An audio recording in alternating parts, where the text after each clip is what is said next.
guys ready? Let's get the cast out here. We have so much to talk about. First up, executive producer Wendy Miracle. Give it up for Echo Kellum. Paul Blackthorne. Emily Bette Ricard.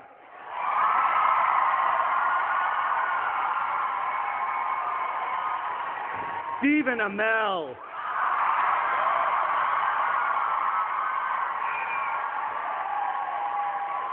David Ramsey.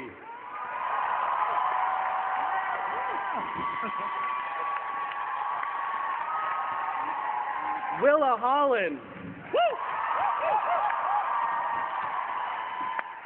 Welcome back to the stage, John Barrowman.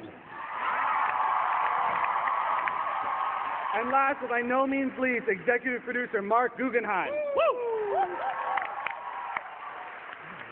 Awesome. Guys, thank you so much for being here. Mark, I'm not even going to let you sit down and get comfortable. Who was that dude at the very end of the trailer that we saw? Donald Trump. No, he's a new character. He's our big bad for the year. We call him Prometheus.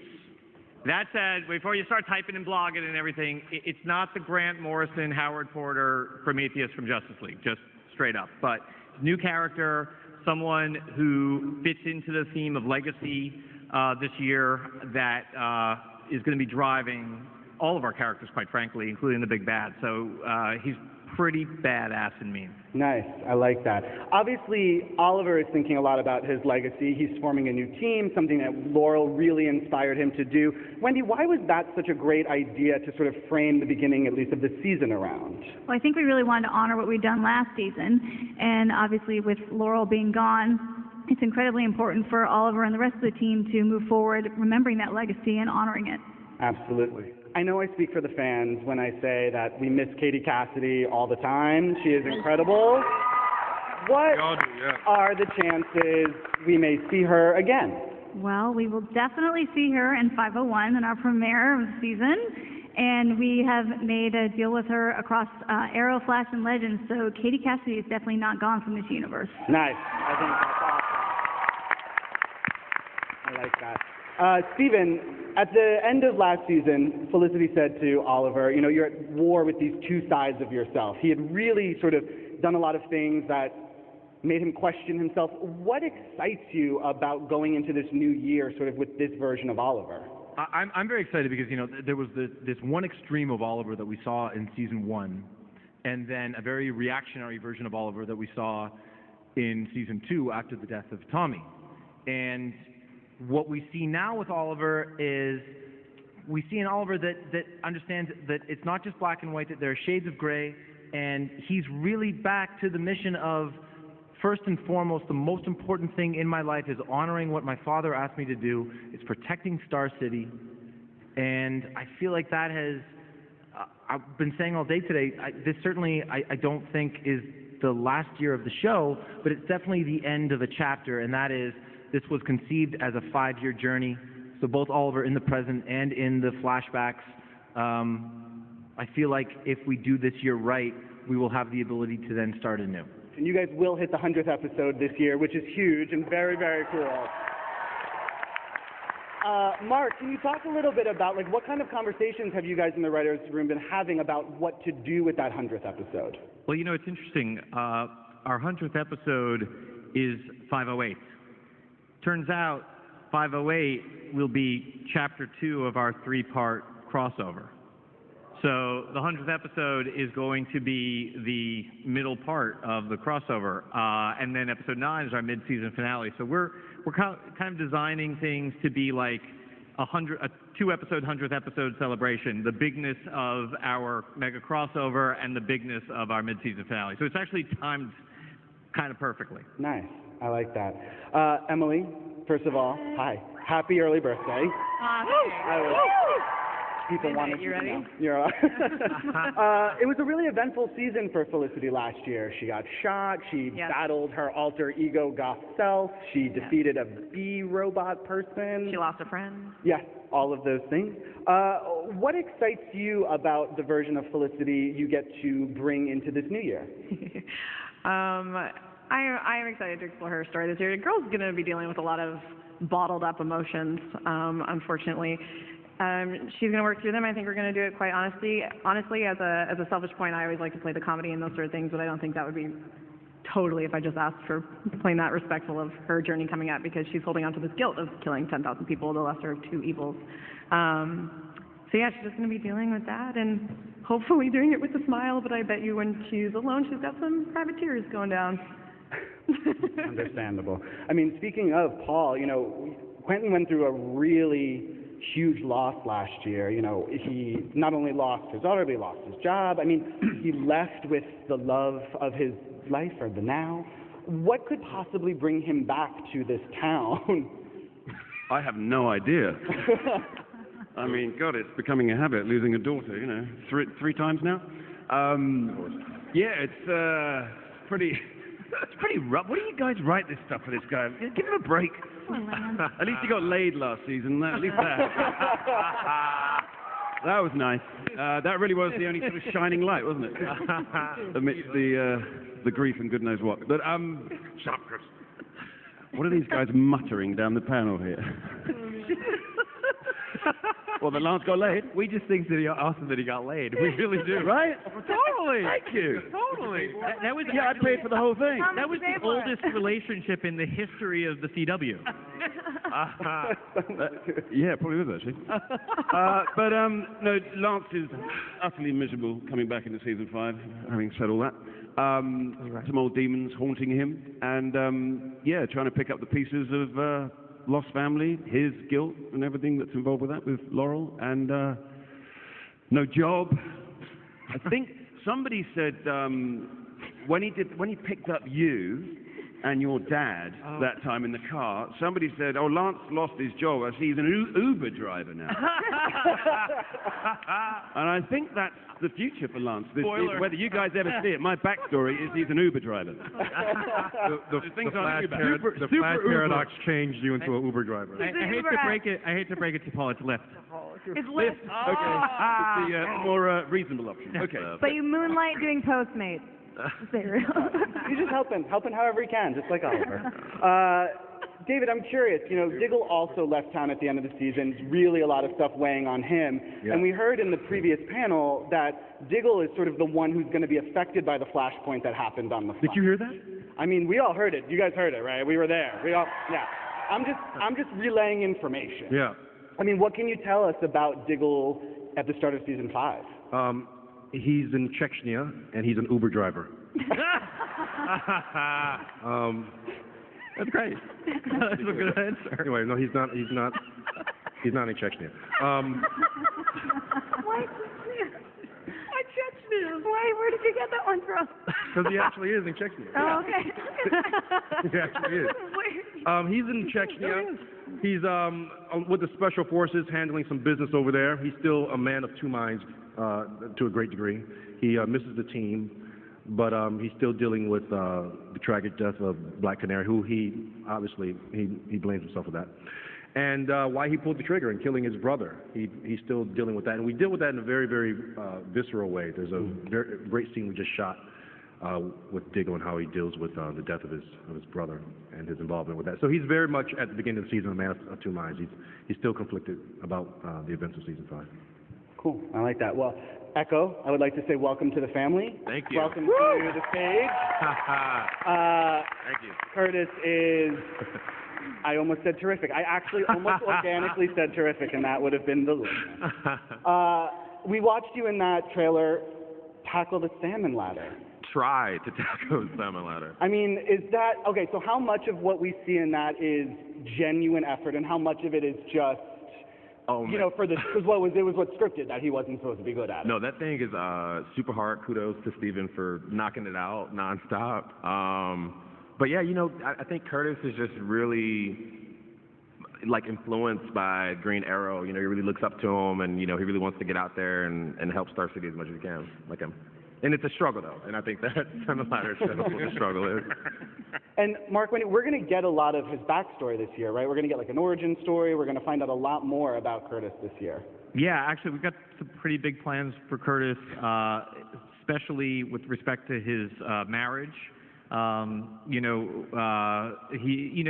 He's gonna, as you sort of saw, he wants to become a vigilante, and he wants to start fighting crime. At the same time, he's got this husband at home who is going to probably start to notice that he's coming home with all these bruises and cuts, and it's gonna raise some questions. And we're really looking forward to watching Curtis try to answer them. I'm just seeing John's face. Yeah. About the bruises. Too easy for John. No, it's underhanded pitch you just threw, Mark. Underhanded pitch. Yeah. Oh, man. Willa, I'm curious, your character left also sort of the band. She was like, I'm done with this. And we sort of see a begrudging Thea in the trailer, sort of doesn't really want to be back in the costume. I mean, how do you describe her attitude towards this endeavor when we come back? Well, I think that Thea's definitely gone through a lot in the last, obviously, 4 seasons totaling, but in the last season, she went through everything from being drugged by her father again, being stuck in an ark, losing her basically pseudo-sister, putting on a real cool costume, but then also being struck by this bloodlusty thing and then killing people all the time, and then stopping doing that, and then holding a knife to a little girl's throat and realizing that it's not the bloodlust doing that to her, it's actually just her. So I think she just needs to take a step back for a second and realize what's going on in her own psyche, and maybe do something that's structurally good for her and maybe Star City, which is probably helping out Ollie since he's mayor. I feel like if you had given Oliver that pitch, as opposed to just being like, I'm going to leave, he would have totally gotten it. Yeah. Haven't you been paying attention to what's going on, bro? Good.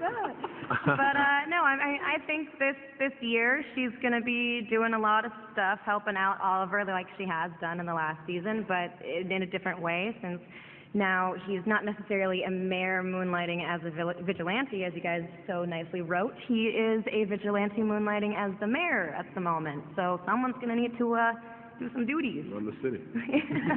Stephen, let's talk about that. I mean, Your Honor, or whatever your formal title is as interim mayor. Mr. Mayor. Mr. Mayor. Sure, thank you. What do you think about Oliver in this capacity? What a garbage mayor he is. He's terrible. And he's terrible because he is alone. There's no team. So all of his focus and all of his energy is going into being the Green Arrow, being a vigilante, trying to stop crime within the city, and Thea is carrying all the water as mayor, basically. And so, he ran for mayor and was, I guess, kind of elected as mayor for excellent reasons, but those reasons have gotten lost in the shuffle a little bit. So hopefully he rediscovers them. Because I really like the idea. I know that, longtime fans of Green Arrow know what a politically inspired character Oliver Queen is, and he had a point of view, he had an ideology, and I think all of those things would be very interesting to explore on the show. So he'll have to get his head out of this you-know-what and start working well with others, which probably will never happen. So, but I like the idea of him as a mayor. Very cool. Yeah. I mean, speaking of, starting a team, John, it looks like Malcolm is going to have some new people that he's going to start working with. You're going to be sort of spread over all of the shows.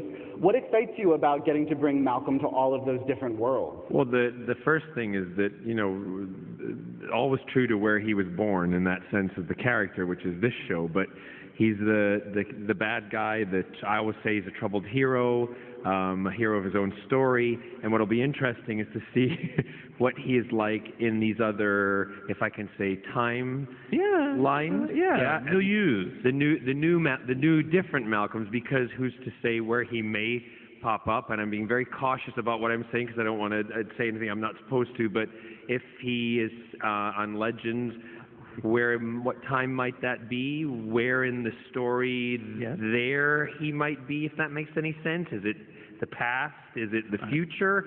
Is it the present? He might behave differently. It might be an alternate side to him. So that's what I'm really excited about as an actor. I know, listen, I've time traveled before. I know what it's all about.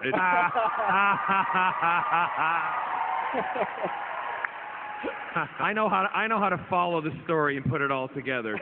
Trust me. But it sounds confusing. But I'm excited as an actor to be able to play those different things. Yeah. And that to me is what's going to be exciting. But the fact is that this is the core of where. And it's funny to hear Stephen speak like Oliver being the bad man. Malcolm's always a phone call away. It's true. He's always a phone call away. And good for my girl taking on the lead. Yeah. I like that. I'm going to open it up to the audience questions in just a minute. So if you want to get ready, I solicited questions for this panel from Twitter.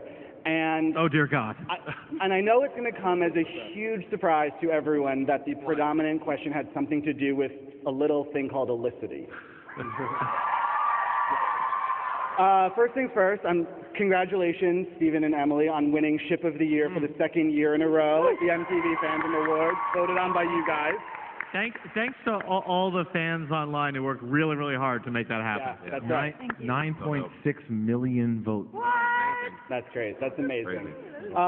Mark, Wendy, when we left the two of them, they were sort of together but not together. How do you describe the status of this relationship at the start of season 5? It's still a partnership. I mean, the way we left them in the bunker at the end of the last season was somewhat ambiguous, and we will kick them off in a similarly ambiguous state. That said, you will find out some more right around episode 5, and I think, we're just going to let the characters kind of take us where they will. Absolutely. I mean, Stephen, Oliver obviously kept some things from her last year. There was some may say mistakes, I don't know. I mean, what do you guys think about what should happen with the couple? What would you like to see? Do you like what you're getting to play right now, sort of the in-betweenness? Very much so. We have a really dynamic scene in the premiere where we speak to each other as equals, as team members. I've always thought that Oliver's most important relationship in Arrow is his relationship to Star City and his love of that city. And that is the main objective at this time in his life. I think it's pretty clear that Oliver loves Felicity, but I don't know if that means they're going to be together. But I really liked the scene that we had in the pilot. Emily and I high-fived after. Yeah, because we were fired up, It's really transformed. We didn't know it was going there, and I feel like Felicity and Oliver's communication and collaboration aspects of themselves are just getting stronger as teammates, and that's a good thing. And obviously, as we saw on Legends of Tomorrow, smoke technologies exist in 2046, so she's got some work to do. A little bit of work. Yeah. Awesome. Well, I would love to turn it over to you guys, and so I think we have our first question. Hi, my name is Kathleen. I'm from San Jose, California. Hi, Kathleen. Hi. My question is, has there ever been a twist that was a runner-up idea on the storyboard but never came into fruition? A whole bunch of them. Like the first draft of all the We had kicked around the idea of Malcolm being my dad, right? That was an early conversation, and then we realized that was a little too Darth Vader. It was a little too. Actually, it was your husband. It was over lunch with Andrew Kreisberg that Scott was eating a Caesar salad, and Andrew said you guys were discussing that and said it to me, and I went, and Scott went, no, two Darth is like what you're saying. It's Darth Vader. Why don't you make Willa your daughter, Thea? Wait, it was Scott's idea? idea? Scott's idea. Oh my God, I didn't know it was Scott. Thanks, Scott. Oh, so thank you, Scott. Yeah, I mean, aside from the fact that you would have had to have had me when you were 10. Yeah. I love you even more. Thank you very much. Because I've done the math, and I could have had you at an early age. Well played. Well played. All right. Hi, I am Viraj, and I'm from San Jose, California. And I'm really excited to see you guys today, especially Emily. So, And So one question is, what special skill did you guys have to learn for your role? Archery? Yeah, Archie. Really? Yeah. I think Steven and I and John have all had to pick up a bow a few times and know how to hold it properly. Yeah. I think we've all had to have our moments of fight training and working with, on-screen combat and understanding how that best works. I know that Echo has been getting a good education in that this year. And Walking in heels, yeah. walking in heels, Yeah. which I did yesterday for the first time. Yeah. Don't spoil it. Don't spoil it. Oh, God. Oliver doesn't walk in heels on the show. No, but Stephen Part of Amell his new does. costume. But I do. And we love him for that even more. That's what he does for his free time in the mayor office. Yeah, I think, and also some of us we've had to work with. I know Will and I have done stuff with, and the others have done stuff with the swords, and one of the things, and I'm going to get it wrong, but please help me. The Japanese outfit, Katana? the katana. Yeah. For me, that was very difficult to learn how to do stuff in because you're not supposed.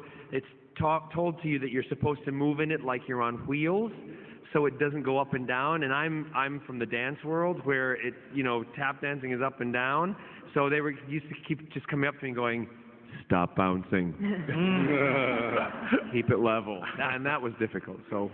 Yeah, Malcolm would always throw punches, and then John would put a little flourish. And James Bamford, who's directing our first and second episodes, would be like, "John, stop it. Just hit him. Don't. Close your fist. Close your fist. Yeah.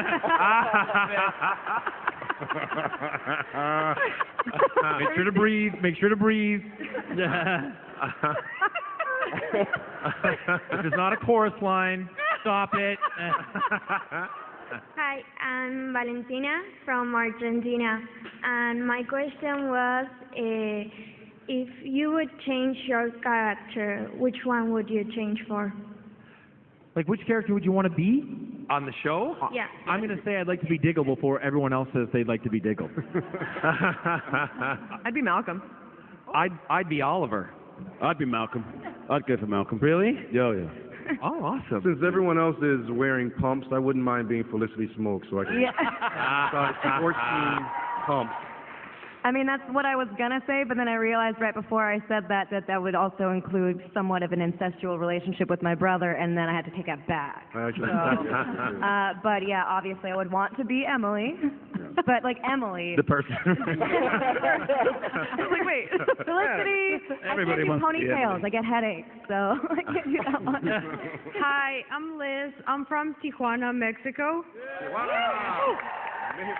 And I wanted to know, who was your favorite superhero growing up, and would you play that character nowadays? good question. I am Batman. Cool. Sorry, that's just all I have to Good say to know. about that. Sailor Moon. And absolutely freaking Sailor Moon. Sailor Moon? Sailor Moon. Sailor Moon. Ash Ketchum, right? Yeah, Ash Ketchum. Yeah, Pokemon. Let's go. Favorite comic book character. By the way, download Pokemon Go. It's so much fun. Don't fall in rivers. The new game? I'm not familiar. It's a new game. Yeah. John McClane. Ooh, nice. And by the way, I don't think that movies should be rebooted unless they want to reboot it and let me play it. By the way, none of these people we've said are superheroes. How dare you? How dare you? And wait, John Batman's a McClane is the superhero. hero of his story, Echo.